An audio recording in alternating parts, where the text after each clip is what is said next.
es un programa de filosofía por televisión. Ustedes se preguntaron por qué estamos aquí. Yo existo porque pienso. El hombre es el lugar en el cual todos los saberes son pensados. Descartes es un héroe del pensamiento. Es difícil enfrentar las grandes cuestiones. Es un libro de Jean-Paul Sartre, Crítica de la razón de Hegel. Esta es la historia de la filosofía de Hegel. Eterno. La filosofía es la totalidad de lo real, porque piensa. La totalidad de lo real. Encuentro 12. Nietzsche. Dios ha muerto. ¿Qué es la voluntad de poder? ¿Cuál es la dinámica de la voluntad de poder? La verdad, una creación del poder. ¿Qué es el dionicismo?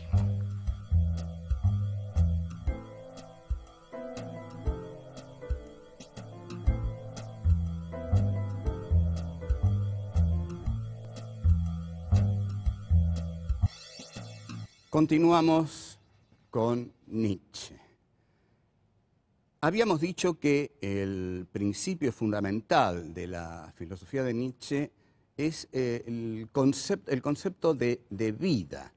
Ahora, este concepto de vida está interiormente muy elaborado en Nietzsche. Ante todo, parte de la negación del mundo suprasensible platónico y parte de llevar los valores a este suelo nutricio vital. Pero, ¿qué es la vida en Nietzsche?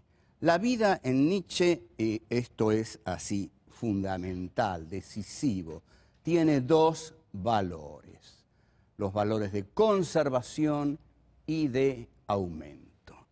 Hay vida porque la vida tiende a conservarse. Conservándose va a poder aumentar. Pero la vida también sabe que si solamente se conserva, va a morir. Conservarse es morir. Solo aquello que nos hace aumentar, que nos hace tener más vida, nos permite conservar lo que tenemos. Pero aquí entramos en un aspecto esencial. Este espacio vital que Nietzsche describe con las categorías de conservación y aumento, para Nietzsche va a ser la voluntad de poder. Y acá comenzamos el análisis del concepto fundamental en Nietzsche de voluntad de poder. Para mí es el concepto central de la filosofía nietzscheana. Otros van a decir que no, porque se basa en un libro que dicen Nietzsche no llegó a terminar. Sin embargo, y van a decir también que en esto yo estoy de acuerdo con Heidegger. Y en este punto sí estoy de acuerdo con Heidegger, porque Heidegger interpretó muy bien a Nietzsche, porque Heidegger interpreta a Nietzsche desde una visión muy cercana a la del nacionalsocialismo, y yo estoy bastante de acuerdo en considerar que Nietzsche es un proto-nacionalsocialista y que Heidegger fue, en efecto, un pensador nacionalsocialista. La enorme complejidad de esta cuestión es que los dos fueron desaforadamente geniales. Es decir, no es cuestión de ser nacionalsocialista y tirarlos a un costado. No se puede tirar a un costado a semejantes pensadores porque la historia de la filosofía no se entiende. Es tal la influencia de Nietzsche, es tal la influencia de Heidegger, que si los dejamos de lado, no entendemos la filosofía del siglo XX en totalidad. De modo que pensemos lo que pensemos sobre Nietzsche y Heidegger y sus opciones políticas, tenemos que estudiarlos a fondo. Voluntad de poder. Los dos ejes dinámicos de la voluntad de poder son los de conservación y aumento. La voluntad de poder es el devenir de la vida. Hay un devenir de la vida, porque la vida es voluntad de poder. Fíjense la belleza estética de esta idea. La vida deviene porque es voluntad de poder. ¿Qué es la voluntad de poder? La voluntad de poder, como dije, se estructura en base a estos dos conceptos, conservación y aumento. La voluntad de poder conquista, obtiene, domina. Todo eso que lo tiene que conservar. Pero hay algo, y esta es una idea genial, hay algo que la voluntad de poder tiene que querer ante todo para poder realizarse. La voluntad de poder tiene que quererse a sí misma. La voluntad de poder tiene que querer a la voluntad de poder. Es decir, es un impulso vital que se quiere a sí mismo por sobre todas las otras cosas. Así como el deseo hegeliano se quería a sí mismo por sobre todas las otras cosas y no le importaba morir con tal de conservar ese deseo. Bueno, la voluntad de poder, y aquí ven ustedes las ligazones que se pueden establecer entre la filosofía, porque las filosofías no andan una por allá y otra por acá. No. Nietzsche había estudiado muy bien la dialéctica del amo y el esclavo en Hegel, y Hegel había dicho, el deseo es deseo porque ante todo se desea a sí mismo. Y si el deseo se desea a sí mismo, es porque encuentra en sí, en tanto deseo, su condición de posibilidad. Y para que ese deseo sea más importante que el miedo a morir, ese deseo tiene que desearse mucho a sí mismo. Entonces, la voluntad de poder, Nietzsche toma este esquema y dice, lo primero que tiene que querer la voluntad de poder no es dominar lo que está más allá. Lo primero que tiene que querer la voluntad de poder es la voluntad de poder. La voluntad se quiere a sí misma. Una vez que la voluntad se quiere a sí misma, advierte la voluntad de poder que todo aquello que conquista lo tiene que conservar. Pero también advierte, y este es el paso fundamental, que si todo aquello que conquista lo tiene que conservar, y si meramente lo conserva, se muere. El que solamente conserva lo que conquistó, se muere. Porque para conservar lo que uno conquistó, tiene que seguir conquistando. La voluntad de poder tiene que ir aumentando constantemente su poder, sus conquistas. Es un ir más allá constante, ¿no? En esto es también como la intencionalidad de la conciencia en Husserl y más en Sartre.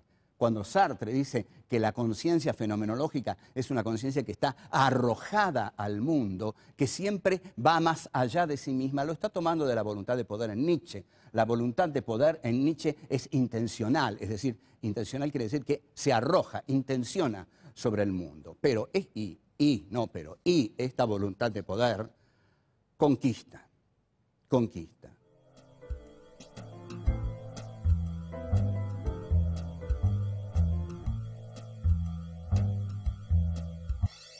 La vida es voluntad de poder, el mundo es voluntad de poder.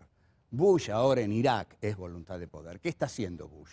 Bush está en un tembladeral tremendo. La voluntad de poder del imperio norteamericano está ahora en Irak y está advirtiendo que si solamente conserva lo que tiene, se hunde, se muere, desaparece. Y si se retira, es la ignominia. Entonces, para conservar lo que tiene, la voluntad de poder del imperio bélico comunicacional, que es el imperio norteamericano, tiene que seguir creciendo. Por lo tanto, uno puede augurar, basándose en la concepción nietzscheana de la voluntad de poder, que la voluntad de poder norteamericana, para conservar lo que tiene conquistado en el Islam, va a tener que seguir conquistando, va a tener que seguir aumentando su poder, porque la voluntad de poder no se detiene nunca. O en todo caso, y eso es terrible para nosotros, si se retira de Irak esa voluntad de poder, va a seguir creciendo a costa nuestra, porque ahí vendría el problema para América Latina. Pero la dinámica de la voluntad de poder es no detenerse nunca. Y aquí entra el concepto de espacio vital típico de los nacionalsocialistas. Hitler, cuando aparece belicosamente en la política internacional, dice: yo soy Alemania y en tanto Alemania vengo a reclamar mi espacio vital y si no me lo dan, lo voy a conquistar. Ese es un guerrero nietzscheano. Esa es la bestia rubia germánica que tanto admiraba Nietzsche. En 1933 Hitler va a visitar a la hermana de Nietzsche, Elisabeth Förster Nietzsche, y también se saca una foto junto a un busto de Nietzsche, pero no nos vamos a dispersar. Hitler encarna, por supuesto, la voluntad de poder nietzscheana en el concepto de espacio vital. Necesitamos expandirnos porque si nos quedamos con lo que tenemos, nos morimos. Y esto nos lo enseñó nuestro gran filósofo Friedrich Nietzsche en su gran libro La voluntad del poder, que el gran maestro Martin Heidegger nos ha explicado. Entonces, la voluntad de poder no puede detenerse nunca. La voluntad de poder, si meramente conserva lo que conquistó, muere, y la voluntad de poder, para conservarse, tiene que aumentar. Entonces, al tener que la voluntad de poder aumentar constantemente, esto es el devenir de la vida. La vida deviene por esta mecánica vital, por esta potencia que tiene la voluntad de poder. Todo esto Nietzsche lo toma en La Gaia Ciencia, en una frase que se ha hecho célebre, que es Dios ha muerto. Para bajar un poco el nivel y decir un chiste, una vez pasé por una pared, fíjense los grafitis que hay en Buenos Aires. Esta es una ciudad cultísima. Y habían escrito, Dios ha muerto, Nietzsche. Y abajo, Nietzsche ha muerto, Dios. Bueno, es una ciudad de chistes cultísimos, no en vano es la gran capital de la cultura en Sudamérica. Bueno, ¿qué quiere decir que Dios ha muerto? Que Dios ha muerto significa que todos los valores suprasensibles, que todos los valores que tenían que ver con la imagen de Dios, en tanto instancia suprema por sobre el hombre y en tanto también instancia fundadora, porque Dios es el fundamento de todo pensamiento que lo acepte. Es decir, si yo acepto la idea de Dios, no puedo partir de otro estamento conceptual que no sea el de Dios. El tipo que dice, yo creo en Dios, solucionó todo. Puede no pensar más a partir de ahí, porque Dios piensa por él, Dios sufre por él, Dios tiene angustias por él, Dios va a morir por él, porque lo va a hacer morir prometiéndole un futuro paraíso de bienaventuranzas y goces espirituales, por supuesto, pero el tipo que como Nietzsche dice, Dios ha muerto, está diciendo, mi filosofía va a tener otro fundamento. Yo no necesito el fundamento de Dios. Mi filosofía va a tener el fundamento de la vida, y la vida es todo esto que he venido diciendo que es. La vida es devenir, la vida es potencia, y la verdad es aquello que la voluntad de poder conquista. Tenemos que hablar sobre el tema de la verdad y de la verdad como conquista de la voluntad de poder. Porque hay una frase excepcional de Nietzsche que dice, no hay hechos, hay interpretaciones. Esta es una frase descomunal. Si no hay hechos y solo hay interpretaciones, ¿dónde está la verdad?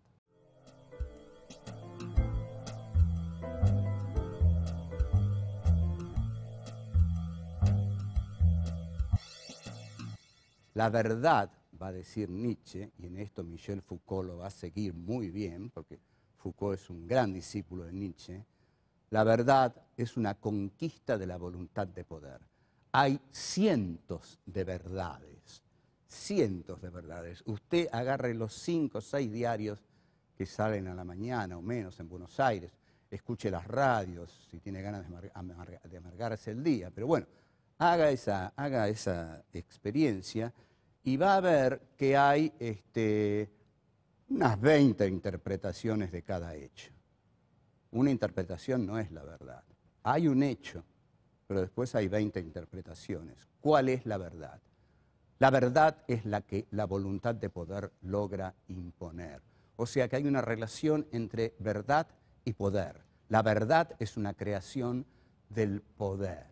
La verdad es, por ejemplo, dictar la agenda. Si yo tengo un diario a la mañana, 2 radios a la mañana, 2 radios a la tarde y 2 canales de televisión a la noche, a la mañana lanzo cualquier noticia en la primera de las radios. En la segunda de las radios llamo a uno de los implicados en la noticia y lo pongo en contacto con cualquier otra persona. Discuten, se pelean, ya tengo armada más la noticia. En el noticioso del mediodía digo, gran debate entre fulano y mengano. Debaten, entran otros, opinan otros. A la tarde saco en la primera plana, el escándalo del día es este, el que yo largué a la mañanita nomás. Y a la noche hago una enorme mesa redonda en mi canal con todos los grandes filósofos, pensadores, periodistas, economistas, y todo el mundo está discutiendo lo que a la mañana a mí se me ocurrió largar en mi pequeño periódico de la mañana. Esa es la verdad del poder. Ahí nadie está discutiendo la verdad. Está discutiendo la verdad que un determinado poder mediático impuso ese día en la sociedad. Entonces, con esto quiero decir que la verdad es hija del poder. La verdad es hija del poder. Por ejemplo, vamos a un ejemplo más contundente. Cuando Jean Baudrillard, el filósofo posmoderno, un tipo muy, muy inteligente, a comienzos de los 90, escribió un libro que se llamaba La guerra del Golfo no ha tenido lugar, lo que quería decir es que de esa guerra nadie vio nada. Nos transmitieron por televisión un montón de brillos. ¿Y dónde está la verdad? La verdad eran esos brillos. Esa era la guerra del Golfo. De la guerra del Golfo supimos muy, muy poco. E incluso de lo que está pasando en Irak, de lo que está pasando en Guantánamo, sabemos lo que nos hacen saber. ¿Y por qué sabemos lo que nos hacen saber? Porque ellos tienen el poder de hacernos saber lo que quieren que nosotros sepamos. Entonces, la verdad es la colisión de las verdades, porque a esa verdad que yo sé que se me está imponiendo por los medios de comunicación, le voy a oponer otra, desde otro lado, que seguramente es mucho más débil, pero es otra verdad, y otra verdad, y otra verdad, y otra verdad. Las verdades incluso colisionan entre ellas, se odian entre ellas, guerrean entre ellas, pero la que triunfa, la que establece una hegemonía siempre, es la que está respaldada por la mayor fuente de poder que la emite. Entonces, este es el concepto que Nietzsche maneja de verdad. Es decir, la verdad es una conquista de esta voluntad de poder.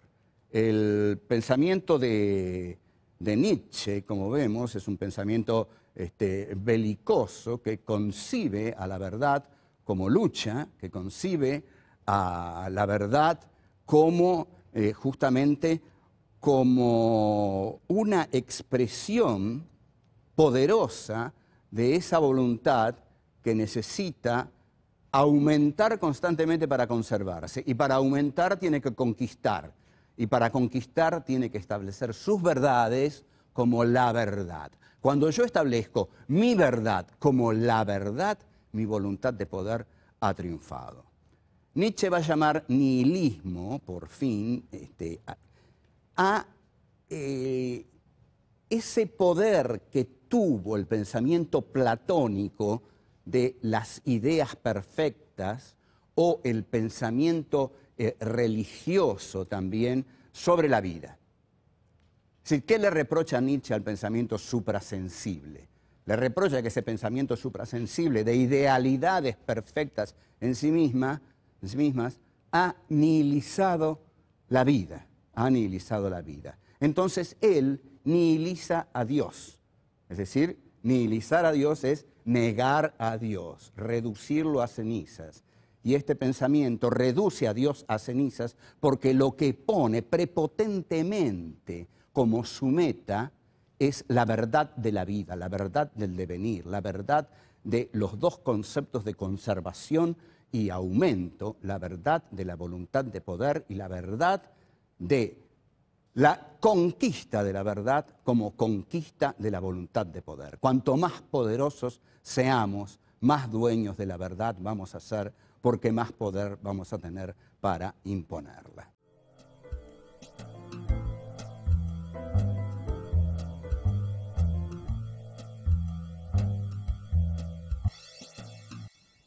si nos remitimos a los griegos, vamos a encontrar y vamos a entender más qué es lo que Nietzsche quiere decir. Nietzsche, la primera obra de Nietzsche es el origen o el nacimiento de la tragedia. Yo creo que Nietzsche no era un filósofo muy culto, pero es un filósofo de una enorme riqueza, muy buen escritor. Y ustedes observen lo siguiente. Nietzsche, con su concepción de la historia, viene a quebrar el optimismo hegeliano, el optimismo de Marx, basado en que alguna vez, sin duda alguna, una clase social privilegiada iba a ordenar la historia. No, para Nietzsche la historia es caos, y ese caos lo deslumbra. La historia son verdades que colisionan las unas contra las otras. La historia es la lucha por imponer mi poder al poder del otro, y al someter el poder del otro, y mi poder resulte ganador, mi poder va a instaurar una verdad, y esa va a ser la verdad. Todo este remolino es lo que Nietzsche va a llamar el dionisismo. Está basado en el culto de Dioniso. Dioniso o Dionisios, que lo vamos a llamar Dioniso. Dioniso, el dionisismo, es un culto griego basado en digamos, la esplendidez de la embriaguez, es decir, son las fiestas dionisíacas que después van a devenir las fiestas báquicas entre los romanos, en el cual cada miembro se entrega a la embriaguez. Esta es una hermosa frase de Hegel. Hegel va a decir, la verdad es ese juego de infinitos contrarios en el que cada miembro se entrega a la embriaguez. Muy linda definición de verdad en Hegel, que Nietzsche suscribiría. Lo que va a decir Nietzsche es, yo tengo una concepción dionisíaca de la historia, va a decir Nietzsche. Lo que yo veo en la historia no es la racionalidad de Apolo, porque los griegos tenían dos dioses, Dionisio y Apolo. Y Dioniso era el dios de la embriaguez, es decir, el yo se pierde en la fiesta dionisíaca. Esto es lo que más va a valorar Nietzsche, la pérdida del yo, la pérdida de la individualidad. En este sentido es totalmente antirromántico en un siglo romántico, es antihistoricista en el siglo de la historia, un tipo muy original. Pero lo que va a decir Nietzsche es justamente, en la fiesta dionisíaca, a través de la embriaguez, cada uno pierde el sentido del yo. Y hay que atreverse a perder el sentido de la individuación, porque allí donde perdemos el sentido de la individuación, estamos cerca de la locura. Y ni usted ni yo queremos sentir la cercanía de la locura, porque eso sí que es el terror. Entonces, hay que tener el coraje de entrar en la fiesta dionisíaca, embriagarse hasta morir, o hasta vivir hasta los extremos, de ya no saber quién o qué es uno. Esto es lo que Nietzsche llama lo dionisíaco, y su concepción de la historia, su concepción de la voluntad de poder, de la bestia rubia, de las aves de rapiña, de los guerreros. Toda esta concepción es dionisíaca, sanguínea, barbárica, conquistadora. Y es en este sentido, por supuesto, que le viene como servida a los nacionalsocialistas, lógico. No es que Nietzsche se lo haya propuesto, pero digamos que hizo los méritos suficientes. Alfred Baumler va a ser, durante el régimen de Hitler, el que va a editar las obras completas de Nietzsche, y Alfred Rosenberg, el autor del mito del siglo XX, que lo van a ahorcar en Nuremberg, es el que va a imponer a Nietzsche como lectura oficial del Tercer Reich. Pero tengamos claro esto, el dionisismo se opone a lo apolíneo. Lo apolíneo es lo claro y distinto cartesiano, digamos. Es la razón, la racionalidad, el control.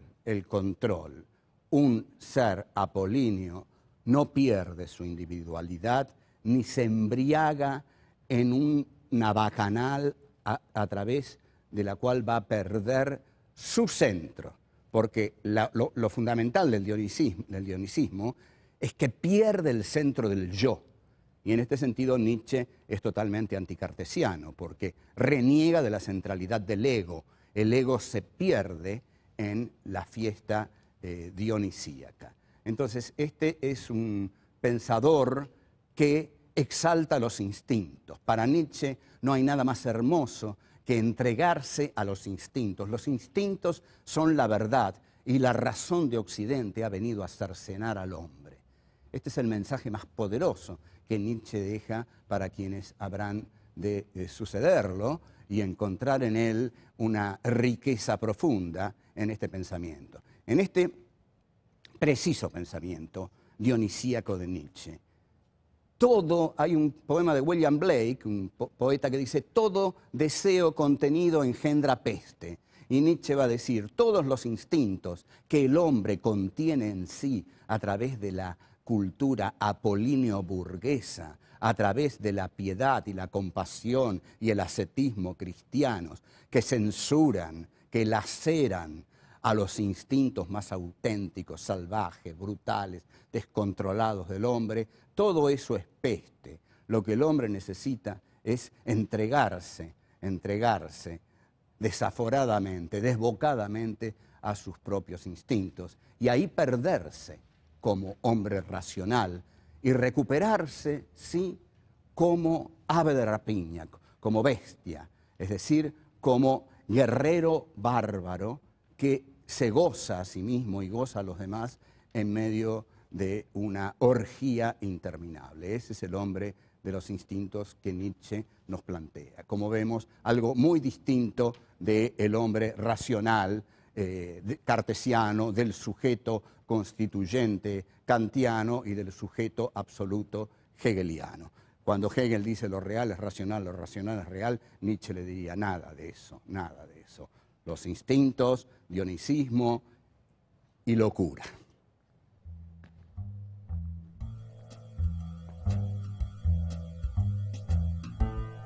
La voluntad de poder es el devenir de la vida. Hay un devenir de la vida, porque la vida es voluntad de poder.